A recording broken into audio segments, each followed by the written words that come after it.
Good morning. Ramgarh lockdown e पाठशाला में आप सभी का स्वागत है। I am Palu Mahto, upgraded +2 high school Barghutua, PGT English. Today I discuss class 12th English core book Flamingos chapter number 2 lost spring a stories of a stolen childhood written by Anees Jung. जैसा कि इस चैप्टर का नाम है, किसी भी मनुष्य के जीवन में उसका जो बचपन का जो काल होता है वह बहुत ही स्वर्णिम होता है, सीखने का होता है, मौज मस्ती करने का होता है। लेकिन यहाँ पे लेखिका ने दिखाया है कि कैसे जो है सिचुएशन की वजह से बच्चों के जीवन में जो स्वर्णिम काल होता है उस काल में काम के बोझ को लाद दिया जाता है, जिनसे उसके जीवन का जो स्वर्णिम काल होता है, आनंद काल होता है, वह उस काल का वो आनंद नहीं ले पाते हैं और उनका जीवन का जो स्वर्णिम काल है वह उनसे छीन लिया जाता है। इसीलिए इस चैप्टर का नाम रखा गया है lost spring a stories of a stolen childhood. बच्चों के जीवन से जो बचपना जो छीन लिया गया है उसी का डिस्क्रिप्शन हम इस पार्ट में देखेंगे। और लेखिका एनिस जंग जो है बहुत ही हार्ट टचिंग मार्मिक तरीके से इस कहानी को इन्होंने रिप्रेजेंट किया है। इस कहानी का जो मुख्य थीम है वह है ग्राइंडिंग पॉवर्टी का और ट्रेडिशन का। लेखिका यहाँ बहुत ही अच्छी तरह से डिस्क्राइब करती हैं कि कैसे जो है वो अत्यंत गरीबी के वजह से बच्चों के ऊपर काम को थोपा जाता है और उनका जो लक्ष्य होता है उनके लक्ष्य से उन्हें दूर किया जाता है। यहाँ पर ट्रेडिशंस की भी बात आती हैं, जिसमें दिखाया गया है कि कैसे ट्रेडिशन की वजह से पीढ़ी दर पीढ़ी लोग एक ही काम को करते आ रहे हैं। अबाउट द ऑथर, थोड़ी सी हम लेखक के बारे में भी या लेखिका के बारे में भी जानेंगे कि एनिस जंग जो हैं वह एक प्रसिद्ध एडिटर भी रही हैं और एक कॉलमनिस्ट भी रह चुकी हैं, इंडिया में भी और विदेश में भी। इन्होंने बहुत सारे पुस्तकें भी लिखी हैं और इस पाठ को जो हम यहाँ पे पढ़ रहे हैं यह जो है lost spring a stories of a stolen childhood का एक एक्सर्प्ट है, एक छोटा सा अंश है जिसे हम यहाँ पर पढ़ेंगे। और इस पाठ में लेखिका ने 2 भागों में विभाजित करते हुए बहुत ही अच्छी तरीके से कहानी को पिरोया है। इसमें पहला पाठ है समटाइम्स आई फाइंड अ रूपी इन द गार्बेज।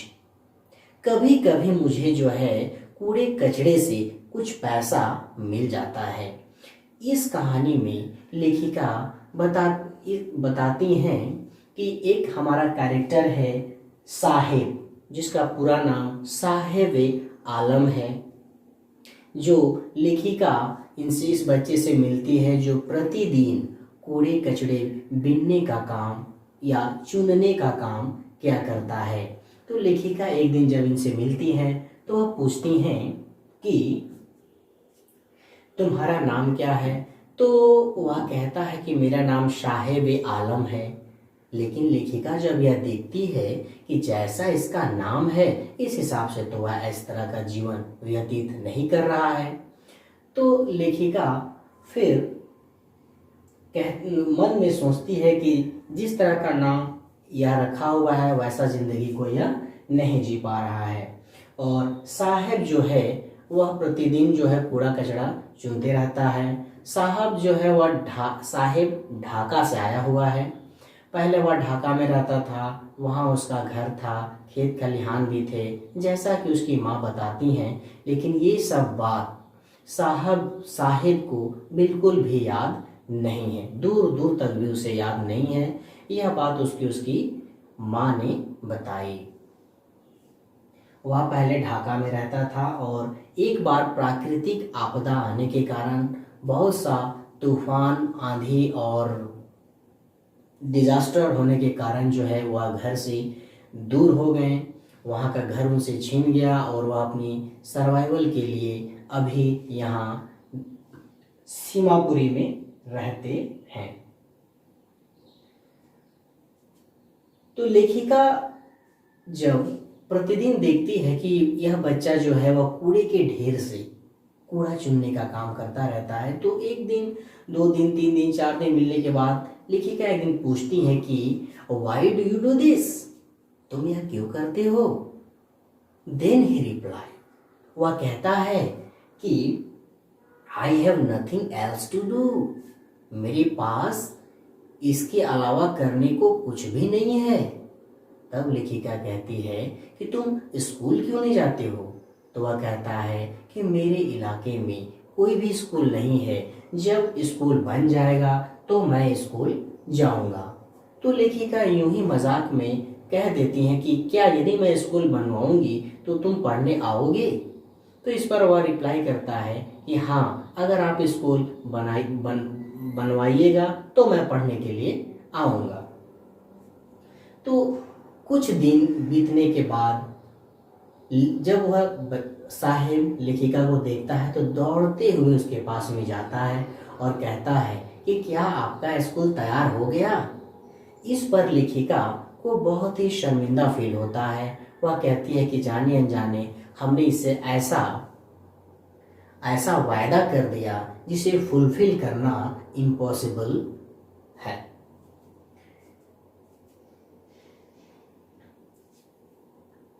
तो लेखिका इसी दौरान बातचीत में एक दिन फिर उन लोगों से मिलती है जहाँ पे 3-4 बच्चे होते हैं। तो वह कहती हैं कि तुम लोग चप्पल क्यों नहीं पहनते हो?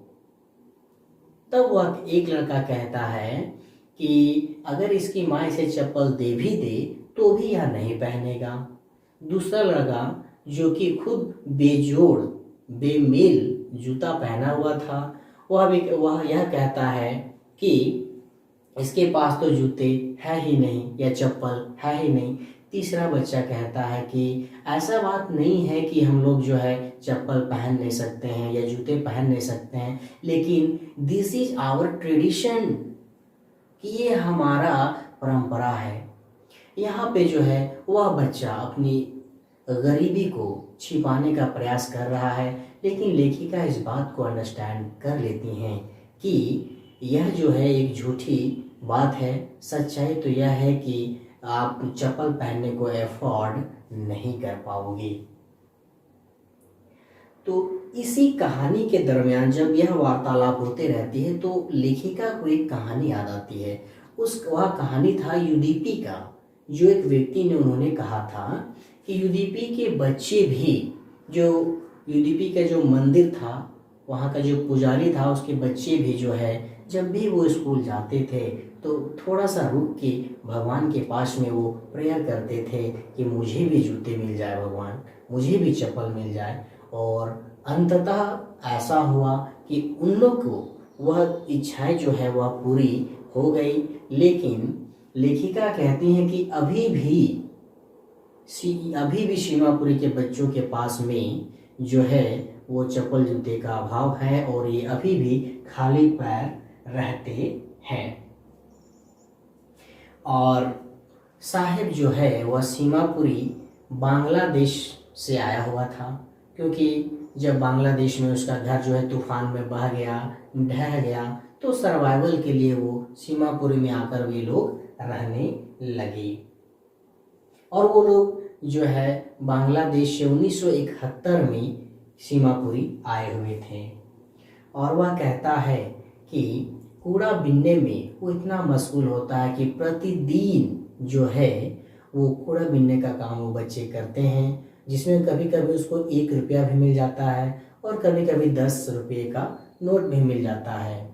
लेकिन जब उन्हें वो पैसा मिलता है तो वो उस कूड़े में कुरेदना बंद नहीं करते हैं, बल्कि और तेजी से कुरेदते हैं कि मे भी और कुछ मिल जाए। यहाँ पे उनकी होप जो है वो जाग जाती है। उसके बाद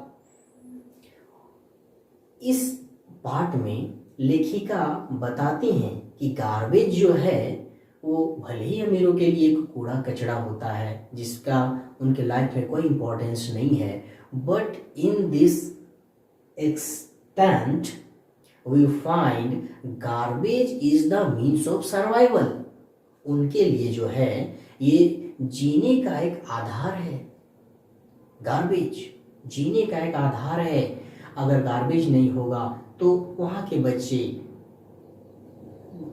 उसमें से चुन नहीं पाएंगे और जो भी उसमें से उन लोगों को कीमती सामान मिलता है वो उनसे लेते हैं और उनको बेच के उनसे जो आमदनी होती है उनका वो अपने जीवन में उपयोग करते हैं।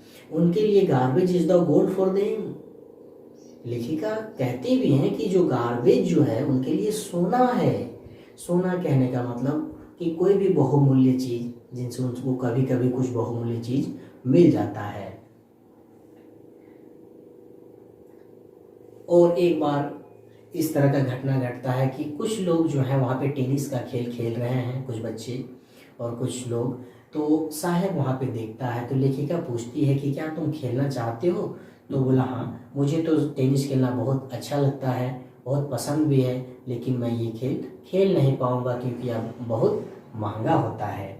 लेकिन वह यह भी कहता है कि जब ये लोग यहाँ से चले जाते हैं तो जो गेट कीपर है वह मुझे कभी कभार यहाँ पे झूला झूलने के लिए दे देता है, मना नहीं करता है।